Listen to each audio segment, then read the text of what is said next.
trouver la bonne ligne. Sculpter le vêtement directement sur le corps, les poches de ce côté-là. c'est la spécialité de Ricky Margot. C'est toujours un travail qui est de précision, mais en même temps, on est obligé d'avoir une certaine cadence. C'est une réflexion qui est très intense en très peu de temps.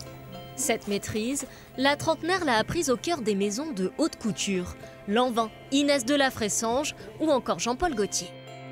À partir du moment où on a la capacité de travailler dans une maison de haute couture, on sait quel est notre niveau et jusqu'où on peut aller.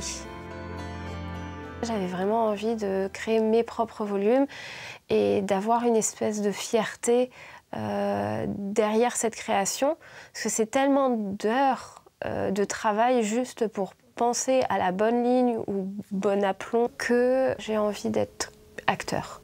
Sa proposition, le luxe accessible, avec deux options.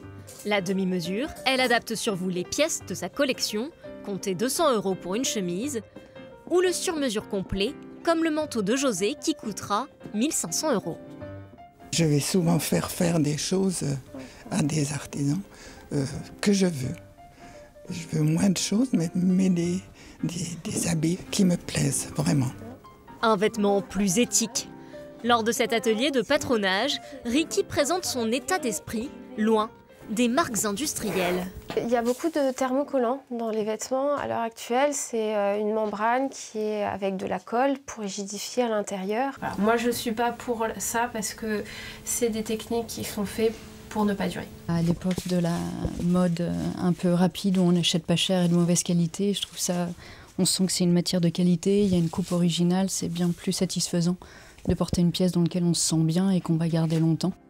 Avec des matières naturelles telles que du lin, de la laine ou encore du chanvre, Ricky Margot parie sur la slow fashion.